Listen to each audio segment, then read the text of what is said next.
parlerons de Jean le Baptiste. Qui n'a pas entendu parler de Jean le Baptiste? Tout le monde le connaît? Oui?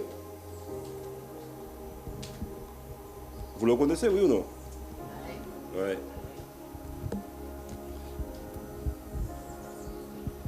Luc, chapitre 1er, le verset 5.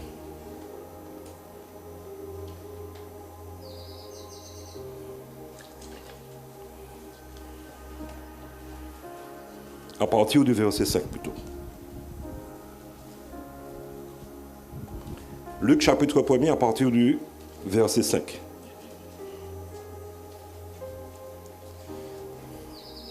Ah, c'est déjà affiché. Il nous a dit, mais du temps d'Hérode, roi de Judée, il y avait un sacrificateur nommé Zacharie de la classe d'Abdia. Sa femme était d'entre les filles d'Aaron et s'appelait Élisabeth. Tous deux étaient justes devant Dieu, observant d'une manière irréprochable tous les commandements et toutes les ordonnances du Seigneur. Ils n'avaient point d'enfants parce qu'Élisabeth était stérile et ils étaient l'un et l'autre avancés en âge. Or, pendant qu'il s'acquittait de ses fonctions devant Dieu, selon le tour de sa classe, il fut appelé par le sort, d'après la règle du sacerdoce, à entrer dans le temple du Seigneur pour offrir le parfum. Toute la multitude du peuple était dehors en prière à l'heure du parfum. Alors, un ange du Seigneur apparut à Zacharie et se tint debout à droite de l'autel des parfums. Zacharie fut troublé en le voyant, et la frayeur s'empara de lui.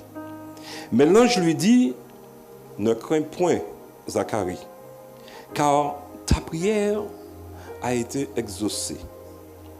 Ta femme, Élisabeth, t'enfantera un fils, et tu lui donneras le nom de Jean. Il sera pour toi un sujet de joie, un sujet d'allégresse, et plusieurs se réjouiront de sa naissance, car il sera grand devant le Seigneur et il ne boira ni vin, ni liqueur enivrante. Il sera rempli de l'Esprit Saint dès le sein de sa mère.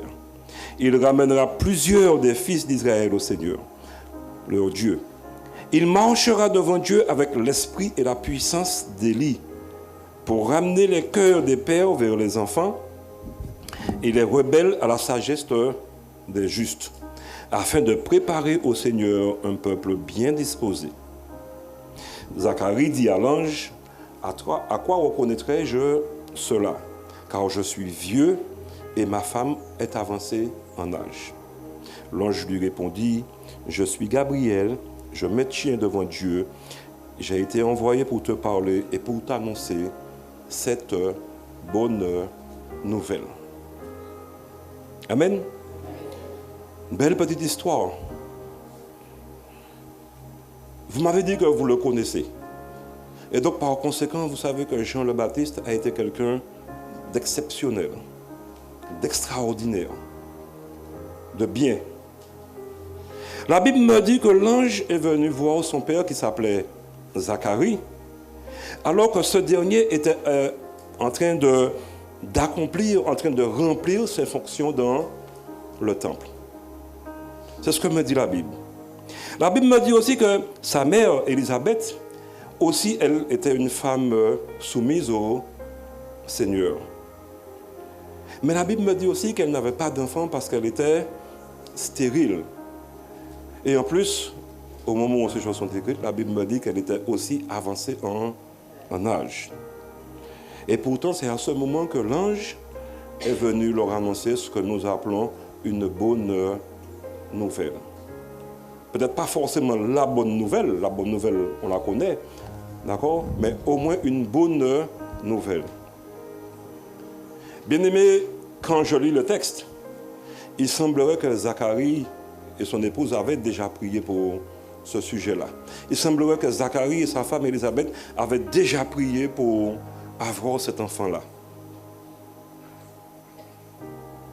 Et pendant longtemps, ils sont restés sans réponse. Longtemps, Zacharie avait prié pour que sa femme lui donne un enfant, un fils. Mais alors qu'ils sont avancés en âge et qu'ils ont peut-être déjà fini avec ça, ils ont peut-être déjà laissé tomber, l'ange leur dit, en tout cas à Zacharie, que ne désespère plus, ne t'inquiète plus, parce que le Seigneur, parce que l'Éternel a entendu ta prière et il t'exaucera en te donnant un fils d'ici peu. Mais l'ange va plus loin. L'ange lui dit, mais ce fils, tu l'appelleras comment? Jean. Ce qui signifie,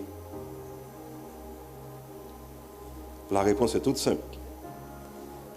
Jean, ce qui signifie que l'Éternel a fait grâce. À travers le nom seulement,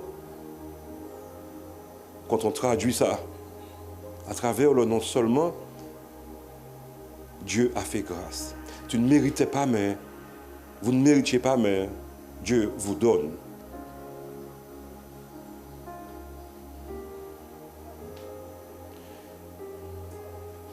Et la Bible précise à Zacharie que cet enfant, ce petit garçon, sera exceptionnel à ses yeux. Pourquoi? Parce que l'ange leur a dit que ce petit garçon, cet enfant, sera grand devant l'Éternel et qu'il accomplira de grandes choses pour Dieu, mais devant les hommes. Il ne boira ni vin, ni autre boisson enivrante, et surtout, il sera rempli de l'Esprit Saint. Et cela même avant sa naissance, dès le ventre de sa mère. Alors, toi, mon frère qui est prédicateur, je ne sais pas s'il y a d'autres prédicateurs dans la salle, toi qui es un serviteur de Dieu, toi qui es une servante pour le Seigneur, imagine un peu que tu sois à la place de ces deux-là, Zacharie et Élisabeth. Que tu sois avancé en âge, que ton corps ait déjà commencé à te lâcher et que tu es désespéré d'avoir un enfant. En plus d'être stérile, tu as l'âge avancé. Et qu'un ange vienne te voir pour te dire que ne désespère pas parce que tu auras un fils et qu'en plus que ce petit enfant sera grand devant le Seigneur et qu'il fera même de plus grandes choses que toi qui es sacrificateur, toi qui es prédicateur, toi qui es ancien, toi qui es la servante du Seigneur, que cet enfant-là fera de plus grandes choses que vous encore devant le Seigneur pour les hommes. Parce qu'il va ramener beaucoup de pécheurs à Dieu, à Jésus. Tu diras quoi? Tu diras oui ou tu diras non? Je vous pose la question. Vous direz oui ou vous direz non? Vous avez peur de répondre à ça, bien-aimé? Hein? Vous direz oui, j'espère. Tu vas refuser? Pourquoi tu vas refuser? Par la peur. J'y avais pas pensé, mais ça me fait penser à quelque chose. Ce n'est pas un autre sacrificateur qui est venu voir Zacharie pour lui dire. Ce n'est pas un homme qui est venu voir Zacharie pour lui dire. Ce n'est pas non plus une autre femme qui est venue lui dire. C'est quand même un ange. Il est dit que Zacharie a eu peur. Il a été effrayé lorsqu'il a vu l'ange. Et l'ange lui a dit, tu as parlé de peur, mais il me semble que l'ange lui a dit, ne crains point, n'aie pas peur. Je suis l'ange de l'Éternel. En ayant compris cela, je repose la question. Il y a l'ange de l'Éternel qui vient vous voir pour vous dire que tout ce dont vous avez espéré depuis des années, Dieu vous l'accorde aujourd'hui. Est-ce que vous accepteriez ou pas? Là, c'est mieux. Merci, ma soeur, d'avoir rajouté le mot peur. J'y ai pas pensé. On acceptera. En tout cas, moi, j'accepterai. Parce que c'est une bonne nouvelle. Et l'ange lui dit aussi que c'est une bonne nouvelle. cet enfant sera rempli du Saint-Esprit dès le sein de sa mère.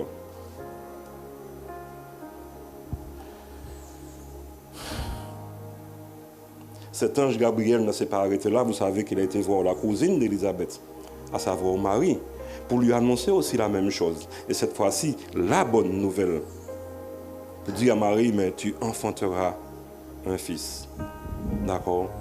Et il régnera sur le royaume de David. Mais pour revenir à Jean le Baptiste, la Bible me dit qu'il a grandi dans le désert et que sa venue était une bonne nouvelle. Une grande nouvelle pour ses parents, mais on l'a vu aussi pour les hommes, de manière générale. Mais tout l'apparat qui a été fait pour la venue de Jean le Baptiste, le Saint-Esprit, l'ange et tout ça, ça a fait quelqu'un de particulier. Mais pour autant, ça n'a pas exonéré Jean le Baptiste d'épreuves sur la terre. Cela ne l'a pas empêché d'avoir de grandes difficultés lors de son passage sur la terre. Il est passé par la case persécution. Il est passé par la case prison. Et il est passé aussi par la mort, par décapitation. Tout cela pour avoir dénoncé la vérité. Tout cela pour avoir dénoncé le péché. Tout cela pour avoir fait le bien. Il a dû passer par des moments difficiles. Il a dû passer par des moments terribles. Je ne sais pas pour vous, mais moi, la case prison, j'ai toujours essayé de l'éviter. Je ne suis pas né à l'évangile. Je n'ai pas toujours obéi à ma maman lorsqu'elle m'invitait à la messe. Et d'ailleurs, même je me rappelle que j'étais même fâché contre elle lorsqu'il fallait se lever à 5 h du matin pour aller à l'église au matin. Parce qu'il fallait se lever à 4 h pour arriver à la messe à 5 h. Et donc, par conséquent, quand j'ai eu mon autonomie, la possibilité de faire les choses de par moi-même, eh bien, j'ai commencé aussi à faire des bêtises. Et quand les gendarmes essayaient de nous capturer dans le temps, ils n'y arrivaient pas. Parce qu'on fuyait, parce qu'on courait. Que ce soit en voiture ou en moto, je ne sais pas. Donc même si on faisait des choses pas bien, la case prison, ce n'était pas dans mon planning. Mais lui, là, pour la vérité, pour des choses de bien, il a fait de la prison. Et ça a été au-delà de la prison, ça a été même jusqu'à la mort, par décapitation. Je ne sais pas combien de temps Jean a vécu avec ses parents. Mais sauf qu'à un moment donné, ce pourquoi il était venu, c'est-à-dire annoncer la bonne nouvelle, il a fallu qu'il se sépare de ses parents. Il a fallu qu'il, entre guillemets, lâche ou bien encore qu'il abandonne ses parents. Et il se trouve que, pour ça, pour annoncer la bonne nouvelle, pour annoncer la repentance, la Bible me dit qu'il a dû se retrouver seul pour traverser le désert d'un bout à l'autre, de tous les sens, pour annoncer la bonne nouvelle, pour annoncer la repentance.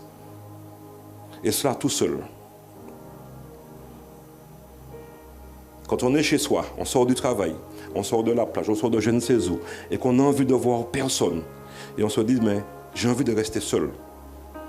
On ferme la porte, on ferme les volets, on ferme les baies vitrées, et aujourd'hui on met la clim, et à la rigueur la télé. Et je préfère rester dans mon coin, je préfère la solitude.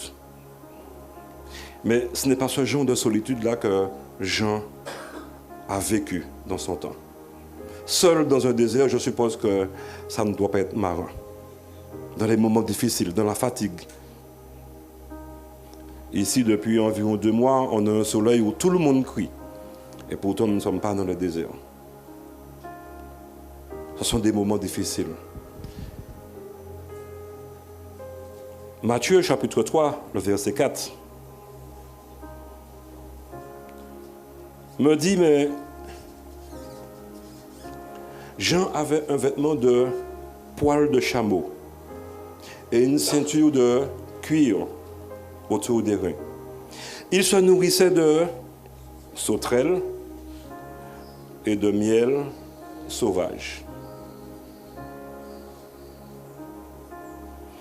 Bien-aimés, souvent, nous nous plaignons de ne pas avoir ceci. Souvent, nous nous plaignons de ne pas avoir cela. Souvent, nous nous plaignons de ne pas être riches, d'être trop malheureux ou encore trop malheureuses. Mais je reste persuadé que si je viens chez l'un d'entre vous là aujourd'hui, parce que vous avez quand même chez vous, je reste persuadé que si je viens là maintenant chez vous,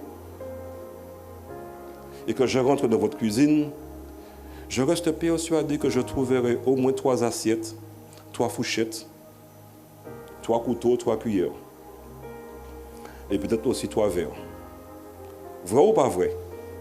Je reste persuadé que si, même si c'est un 2 pièces comme on dit, je reste persuadé que si je visite le reste du 2 pièces, que je trouverai encore autre chose dans la maison. Vrai ou pas vrai? D'accord. La Bible me dit que Jean le Baptiste avait, lui, les vêtements de petit malheureux. C'est comme ça qu'on dit ça en créole? Neige malheureux, neige malheureux, tenir les. La Bible me fait comprendre que la nourriture qu'il avait, c'était plus que basique. Pas de réfrigérateur, pas de congélateur, pas moyen de conserver la nourriture. Pour tout dire, Jean le Baptiste n'avait rien du tout. Jean ne possédait rien. Il vivait au jour le jour sans se poser de questions. Et pour lui, le fait de vivre comme ça, le fait de ne rien posséder, n'était pas un problème pour lui. Et vous savez pourquoi j'en ai la certitude? Parce que tout simplement, cela ne l'empêchait pas de s'occuper des affaires de son père. Le fait de ne rien posséder, de ne rien avoir, ne l'empêchait pas de s'occuper de la mission pour laquelle il avait été envoyé, pour ce qui lui avait été confié. Et c'est probablement là le problème aujourd'hui, en 2024, où nous, les chrétiens d'aujourd'hui, nous voulons bien suivre le Seigneur, nous voulons bien servir le Seigneur, mais il ne faut pas que cela soit trop contraignant. Nous voulons bien suivre le Seigneur, nous voulons bien le servir, mais il ne faut pas que ça soit trop difficile. Nous voulons bien suivre le Seigneur, nous voulons bien le servir, mais en fait, il faut que tout soit déjà à notre disposition. Nous voulons bien suivre le Seigneur, nous voulons bien faire les choses pour lui, mais il faudrait que rien ni personne ne vienne nous embêter, ne vienne nous mettre des bâtons dans les roues. Mais la Bible ici me dit que Jean le Baptiste n'avait rien. Pas de voiture, pas de vélo, pas de moto, sinon pas même un mulet, sinon que ses 2 pieds pour faire l'aller et retour dans le désert pour servir Dieu, pour remplir la mission qui lui avait été confiée dès le sein de sa mère.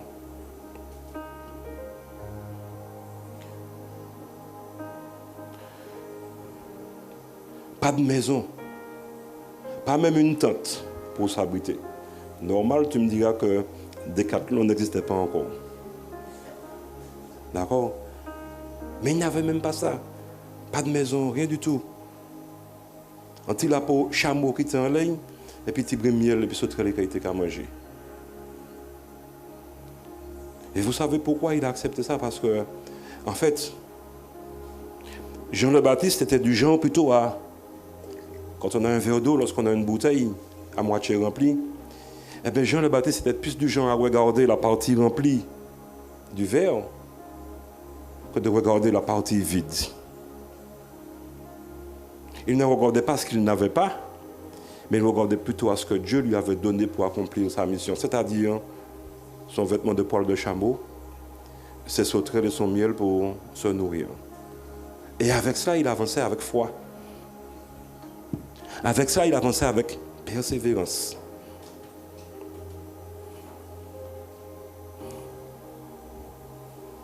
Ni plus, ni moins. C'est ce que nous appelons la foi. Marcher avec assurance. Je ne se préoccupe pas des choses qui aujourd'hui nous empêcheraient de suivre Dieu, qui aujourd'hui nous empêcheraient de servir Dieu.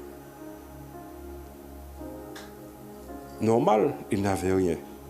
Ce qui veut dire que probablement aujourd'hui nous en avons trop. Je ne s'embarrassais pas de ces choses-là, des choses futiles. Et ça ne l'empêchait pas, donc à ce moment-là, de faire ce que le Seigneur lui avait demandé de faire. Et ce que le Seigneur lui avait demandé de faire, on retrouve ça dans Matthieu 28, le verset 19, que vous connaissez. Et qui dit quoi? Allez, faites de toutes les nations des disciples, les baptisant au nom du Père, du Fils et du Saint-Esprit, et enseignez-leur à observer tout ce que je vous ai prescrit. Et voici, je suis avec vous tous les jours jusqu'à la fin du monde.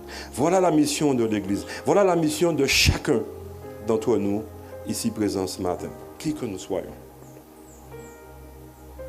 Tout le monde n'est pas un grand prédicateur. Tout le monde n'est pas un grand pasteur. Tout le monde n'est pas un grand sacrificateur. Tout le monde n'est pas un grand évangéliste, comme le pasteur Johnson, comme Billy Graham, comme David Couty par exemple. Tout le monde n'est pas un grand prédicateur. Mais néanmoins que dans une campagne d'évangélisation par exemple, tout le monde a un rôle pour l'évangélisation. Que ce soit sur le parking, que ce soit à la louange, que ce soit dans la prière, que ce soit dans le nettoyage, peu importe le domaine. Nous tous ici présents avons un rôle dans le fait d'aller pour évangéliser, de préparer l'évangélisation, de travailler pour annoncer la bonne nouvelle. Tout le monde doit passer par son moment de difficulté, son moment d'épreuve, son moment de souffrance pour aller accomplir cette mission-là, avec ou sans rien, entre guillemets. Voilà la mission de l'Église. Et vous savez pourquoi nous sommes obligés de le faire? Premièrement, tout simplement parce que Jésus nous l'a demandé. Vrai ou pas vrai? Et deuxièmement, parce qu'il nous a dit, je suis, pas je serai, pas j'étais. Mais au moment où il annonce, il leur dit, je suis.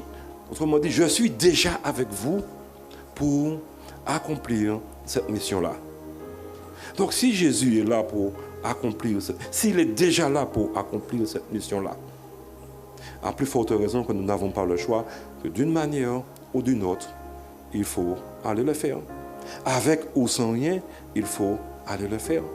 Avec souffrance ou pas souffrance, il faut aller le faire. Avec difficulté ou pas difficulté, avec épreuve ou pas épreuve, il faut aller le faire. Nous sommes d'accord qu'il y aura plus avec épreuve que sans épreuve. Nous sommes d'accord qu'il y aura plus avec difficulté que sans difficulté. Mais allez quand même. Il n'est pas dit ici qu'il faut aller s'il n'y a pas de difficulté, qu'il faut aller s'il n'y a pas d'épreuve. Il est dit ici, c'est une injonction, allez. D'où bout, et puis il fait. Et faites de toutes les nations des disciples. On a dit que je n'avais pas d'argent, on a dit que je n'avais pas d'euros. C'est ça? Oui, est-ce que c'est ça ou c'est pas ça? Bon, je ne veux pas vous demander ça trop fort parce que j'ai dit que j'avais peur que vous me bouffiez tout cru. D'accord? Donc je veux être gentil avec vous. Mais est-ce que c'est ça ou c'est pas ça? Il avait de l'argent ou il n'avait pas de l'argent? Pas d'argent. D'accord? Et pourtant, il me semble que Jean faisait ce qu'on appelle aujourd'hui de l'évangélisation de masse. Avec ou sans moyens, il me semble que Jean faisait de l'évangélisation pour un grand nombre de personnes. Et je parle d'évangélisation, mais on peut parler d'enseignement aussi, on peut parler d'accompagnement, on peut parler de prière et tout ce qui allait autour de son ministère. Sans argent, il faisait de l'évangélisation de masse. Sans argent, il faisait de l'évangélisation de nombreuses personnes, sans chapiteau, sans chaise, sans moquette, sans clim, sans rien du tout. Il faisait ce que le Seigneur lui avait demandé de faire. Point barre. Et pourquoi? Parce qu'on l'a dit, on va le répéter encore. Parce que Jésus était déjà là avec lui pour accomplir ce travail-là. Je suis. En fait, le je suis, c'est le commencement. Il était là depuis le commencement et jusqu'à la fin. Et il sera là jusqu'à la fin. Sommes-nous capables de faire comme Jean le Baptiste aujourd'hui? Question. Là, vous pouvez répondre gentiment dans votre cœur. Sommes-nous capables de faire cela? Sans argent, sans rien du tout. Aujourd'hui, mais on n'est pas bien dans notre tête quand on a une difficulté financière. C'est vrai ou c'est pas vrai? C'est vrai. Sans argent, sans rien de superflu dans nos vies, on n'est pas trop volontaire pour aller annoncer ces choses-là, parce qu'on n'est pas bien dans sa tête. Et lorsqu'on n'est pas bien dans sa tête, on a du mal à démarrer, on a du mal à faire les choses. Et moi qui vous parle là aujourd'hui, je vais vous donner un petit exemple de ce qui m'est arrivé. Parce que je suis là, tout seul, mais en même temps, je suis dans le lot, en même temps que tout le monde. Au moment où je préparais ce message-là pour mon église, vous vous souvenez, ma fameuse église du Monde Pito, il se trouve que dans la semaine, je devais prêcher le dimanche, dans la semaine où je devais prêcher ça, préparer ce message-là, en fait, je ne savais pas sur quoi j'allais prêcher. Je n'ai pas voulu préparer le message, vous savez pourquoi? Parce que ma voiture était en panne. J'étais énervé. Ma voiture était... Bon, d'accord, c'est une grosse panne. Très grosse panne même. Mais ma voiture était en panne, j'étais énervé. Et avant que ma voiture ne tombe en panne, j'avais déjà une autre voiture en panne. Donc, je suis énervé 2 fois. D'accord? Et puis, j'ai des clients qui ont décidé de ne pas me payer alors qu'ils étaient dit de qu'ils payer moi. Moi énervé 3 fois. Et là, on ne parle plus d'énervement, mais on ne parle plus de... Je suis, en créole, on dit m'enragé. Et donc, je ne suis pas bien dans ma tête. Et donc, je ne peux pas préparer le message. Pourtant, il y a un peuple à nourrir le dimanche suivant.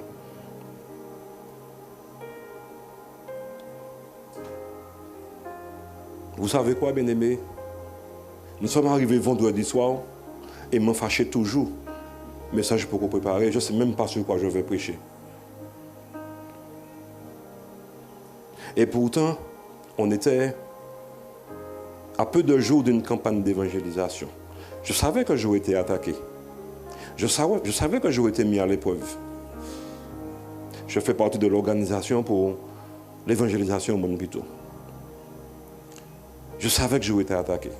Mais pour autant, lorsque l'épreuve, lorsque la colère est arrivée, lorsque le fait de ne pas être bien dans sa tête est arrivé, vous savez quoi? Je me suis laissé piéger. Et j'arrive le vendredi soir, il n'y a pas de message, il n'y a pas d'idée, il n'y a pas d'inspiration. Le seul bénéfice de moi, c'est qu'elle m'a fâché. Mais il y a l'idée du message qui me trotte dans la tête.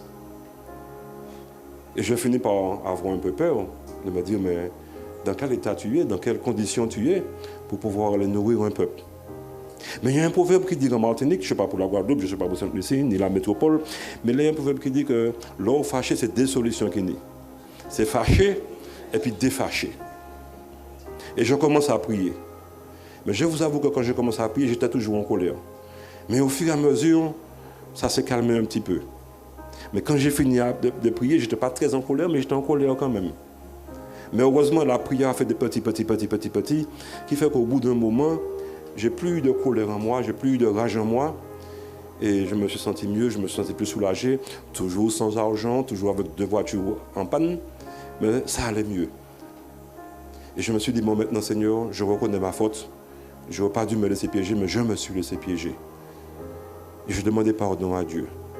Et je lui ai dit, Seigneur, mais pendant que tu es là, ce serait bien si tu me donnes une petite idée pour le message de dimanche, parce que tu sais que je n'ai rien, je suis en retard. Mais je n'ai pas trop entendu de réponse. Et du coup, je me suis retourné vers ma femme et je lui ai dit, tu ne veux pas venir m'aider à faire le message? Et comme d'habitude, elle m'a dit oui.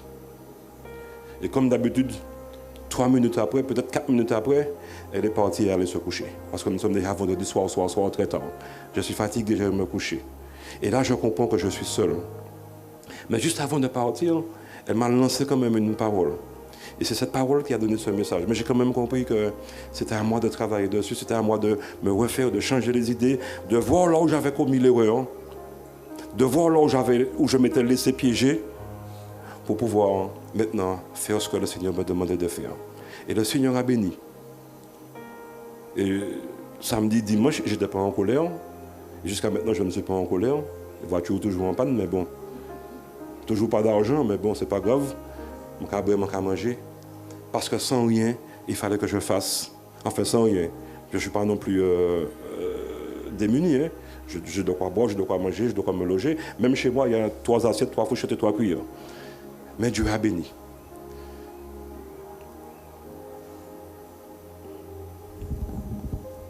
Mais pourquoi Jean le Baptiste, dans ces conditions-là, servait quand même le Seigneur, sans rien? Sans rien. Pourquoi servait-il le Seigneur? Tout simplement, bien-aimé, parce que nous servons le Seigneur en dépit des circonstances. Alors que lui, Jean le Baptiste, servait le Seigneur en toutes circonstances. C'est ça la différence entre lui et nous. Nous, il faut nous bien, il faut nous à l'aise, il ne faut pas ni épreuve, il ne faut pas ni difficulté, il ne faut pas ni rien. Et c'est bon, si tout va bien, ok, je vais voir comment je fais. Mais là, Jean le Baptiste n'était pas dans cette option-là. Lui, il servait le Seigneur en toutes circonstances, alors que nous le servons malheureusement parfois en dépit des circonstances. D'où le titre du message de ce matin. Servir l'Éternel en toutes circonstances. Louer l'Éternel en toutes circonstances. Adorer le Seigneur en toutes circonstances. Avec épreuve ou sans épreuve. Avec difficulté ou sans difficulté. D'accord, quand il n'y a pas de difficulté, nous sommes d'accord, c'est mieux. Mais quand il y a épreuve, quand il y a difficulté, le faire quand même. Le faire quand même. Surtout que je reste persuadé que nous sommes tous passés par des épreuves. Et ce que je vous dis là, je suis sûr et certain qu'à un moment ou à un autre, dans les difficultés, dans les épreuves, vous avez tenu bon et que vous avez vu les bénédictions par la suite. Pas vrai? Et aussi bizarre que ça puisse paraître, la prochaine épreuve, la prochaine difficulté, on rechute. On ne se souvient pas qu'on avait été béni dans l'épreuve d'avant. Servir l'Éternel en toutes circonstances.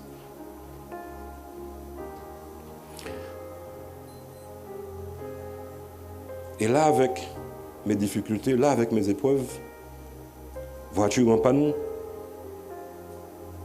j'ai pu travailler le message. J'ai pu apporter le message à mes bien-aimés. À moi d'abord, parce qu'il fallait que je me remette moi en question, et ensuite aux bien-aimés.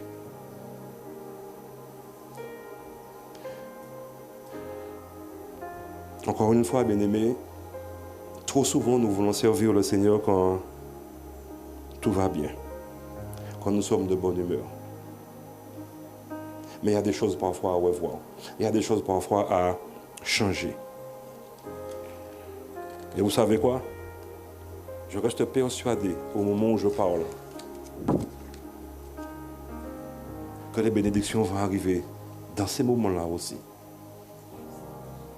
Je reste persuadé.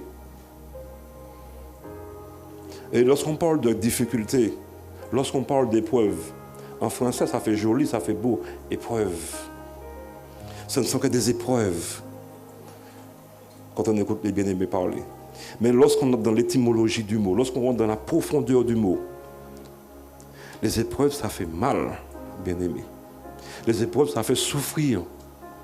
Une épreuve, ça peut détruire. Les épreuves peuvent emmener à la mort. Une épreuve reste un moment difficile.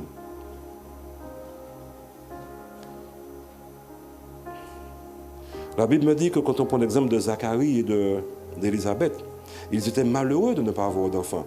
S'ils demandaient à Dieu, s'ils priaient pour ça, c'est parce qu'il y avait un besoin, il y avait un désir.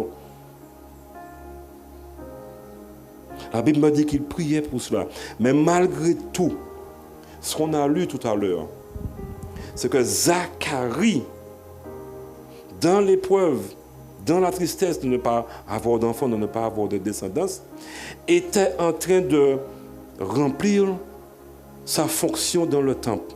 Cela veut dire quoi, bien-aimé? Au moment où l'ange Gabriel est venu lui parler, cela veut dire que dans l'épreuve, cela veut dire que dans la difficulté, dans la tristesse, de ne pas avoir d'enfants, de ne pas avoir de descendants, il servait le Seigneur quand même.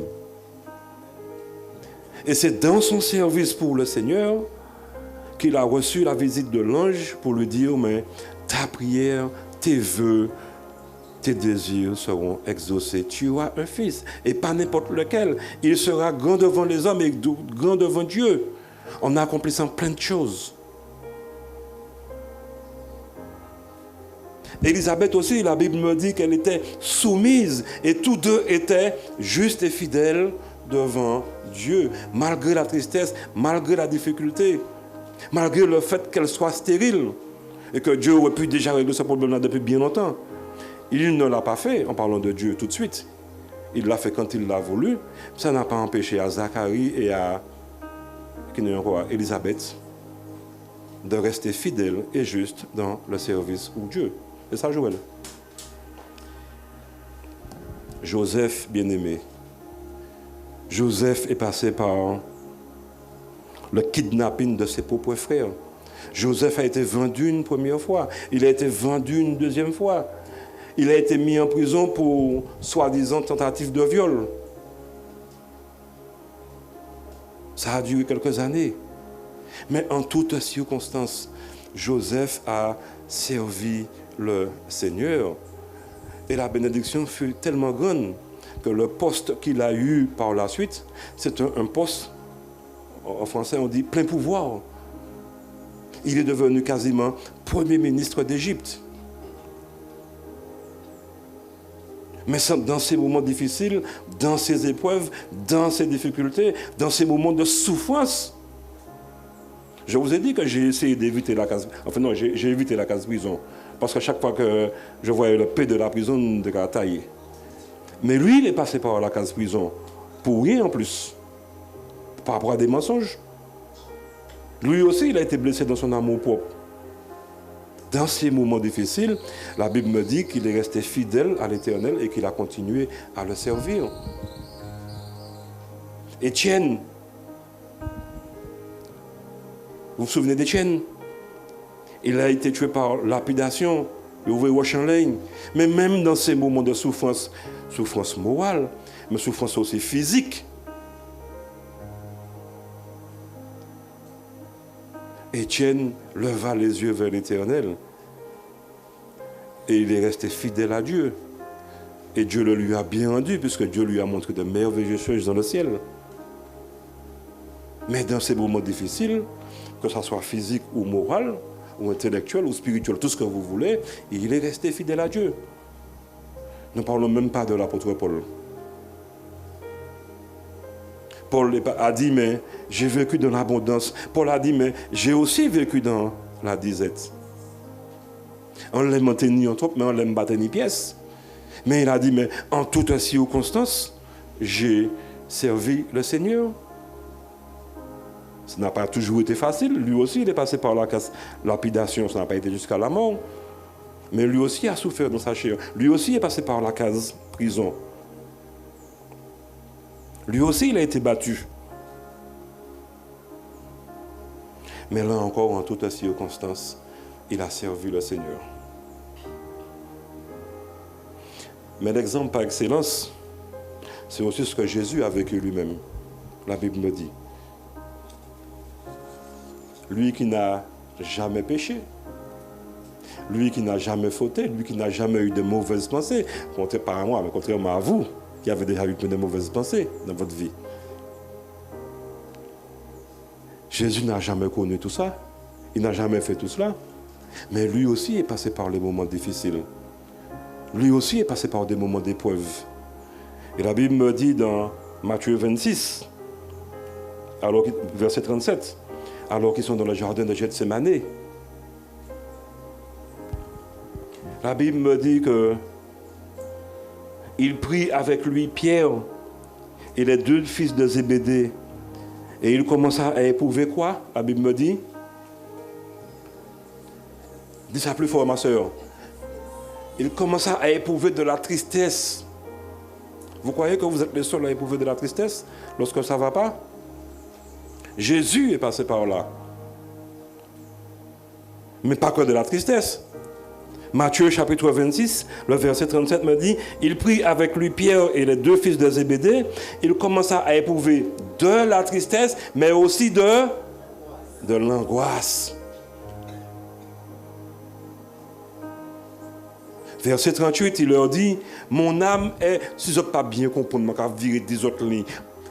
Mon âme est triste jusqu'à la mort. Restez ici et veillez avec moi. Puis, ayant fait quelque part, tellement l'homme est abattu, tellement l'homme est triste, tellement l'homme est angoissé, la Bible me dit qu'il tomba face contre terre. Il se jeta sur sa face et pria ainsi, mon Père, Papa, s'il était possible d'éloigner cette épreuve de moi. Mais à la fin, il dit, non pas ma volonté, mais ta volonté. Mais vous comprenez qu'il est passé par ces moments de tristesse, d'angoisse, de difficulté, de peine. Il est même dit à un moment donné que sa chair était comme des grumeaux de sang, tellement belle à terre. Mais non pas ma volonté, mais ta volonté. Il était venu pour une mission et il a servi dans cette mission-là. Difficulté ou pas difficulté. C'est difficile, je sais. Pour vous, pour moi, ça l'est.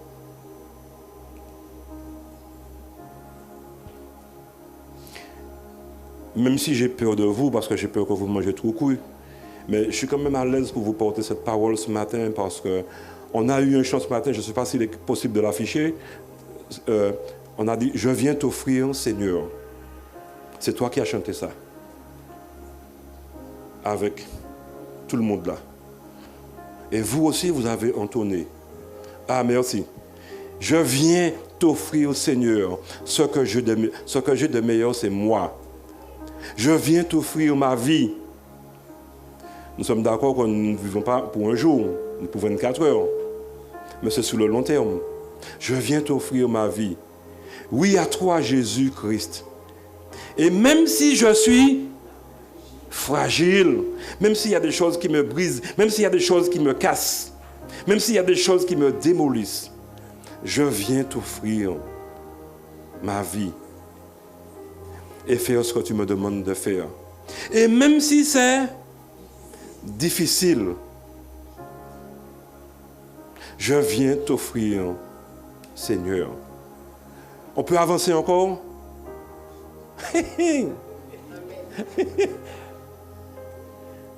Ce n'est pas moi, bien-aimé, je vous ai observé. Vous avez chanté. Vous avez dit, en chantant, je chanterai gloire. Mais quand bien même que la est difficile, quand bien même que la est terrible. Ouais, vous avez aussi, vous avez chanté ça aussi. Je chanterai gloire à l'Éternel dans les moments difficiles. C'est pas nous dire chanter, moment là. Mais il faut faire aussi. Je chanterai gloire à l'Éternel. Il n'y a pas que la gloire. Je chanterai louange à son nom. Donner la louange à Dieu, c'est quoi? C'est le remercier pour ce qu'il a fait. Et ce qu'il a fait pour Jean-Baptiste, il ne lui a pas donné grand-chose. Mais Jean-Baptiste, à travers sa vie, a adoré Dieu, a loué Dieu et a servi Dieu. Je chanterai louange à son nom. Je chanterai Dieu mon essentiel. Je chanterai en l'honneur de son nom. Il y a encore autre chose? Je viens te dire, Seigneur, que tu es mon bonheur. Non, rien ne peut détruire notre bel avenir. Et même si je suis fragile, et même si c'est difficile, je chanterai en l'honneur de ton nom. Toute ma vie. C'est ça? Je me rappelle? Parce qu'effectivement, tu as payé le prix. C'est bien de le prêcher, c'est bien de l'écouter, c'est bien de le chanter. mais c'est aussi bien de le mettre en pratique. Et pour conclure ce matin, qu'en est-il de vous ce matin? Qu'en est-il de nous? Parce que je suis dans le même lot que vous. Êtes-vous prêts? Sommes-nous prêts à servir en toutes circonstances? Si vous hésitez encore, c'est que vous êtes comme moi. C'est qu'il y a encore des lacunes. Il y a encore des lacunes. Et cela me permet aussi de féliciter ceux qui ont déjà atteint ce niveau-là. Même si je vous dirais comme mes professeurs lorsque j'étais au collège, peut mieux faire. Même si vous prenez 18, peut mieux faire, pas rien faire assez. Pour ceux qui sont déjà dans cette dimension-là, qui ont déjà cette maturité-là, qui ont déjà ce fonctionnement-là, c'est bien, mais il faut continuer. Mais pour ceux comme moi qui encore hésitent, qui traînent des pieds derrière, qui ont encore des lacunes, il faut trouver le moyen de monter plus haut, d'avancer. Puissions-nous encore nous remettre en cause et nous apprêter à servir Dieu en toutes circonstances. Oui, on a dit c'est difficile. Oui, on a dit c'est compliqué. Oui, parfois on a dit que c'est chaud. Mais il faut le faire quand même. Vous savez pourquoi? Parce que Corinthiens nous dit dans 1 Corinthiens chapitre 13, ah zut, j'ai oublié de noter le passage. 1 Corinthiens, je ne sais pas combien, mais le verset 13 nous dit, c'est un verset que vous connaissez, aucune tentation, je ne me rappelle plus du passage, 13, merci. Aucune tentation ne vous est survenue qui n'ait été humaine. Pourquoi? Et Dieu qui est quoi? Dieu qui est fidèle ne permettra pas que vous soyez tentés au-delà de vos forces, mais avec la tentation, il préparera le moyen d'en sortir avant que vous puissiez la supporter. Ce passage nous rappelle que Dieu est fidèle. Ce passage nous rappelle que Dieu nous fait une promesse que dans la difficulté, il nous donnera la force de nous en sortir. Et il nous fait en même temps la promesse que la difficulté ne sera pas plus difficile qu'on ne puisse la supporter. Quand bien même elle paraisse trop difficile, sachez que Dieu a mis des limites. Et s'il permet certaines souffrances, c'est parce qu'il nous a donné la force de la supporter.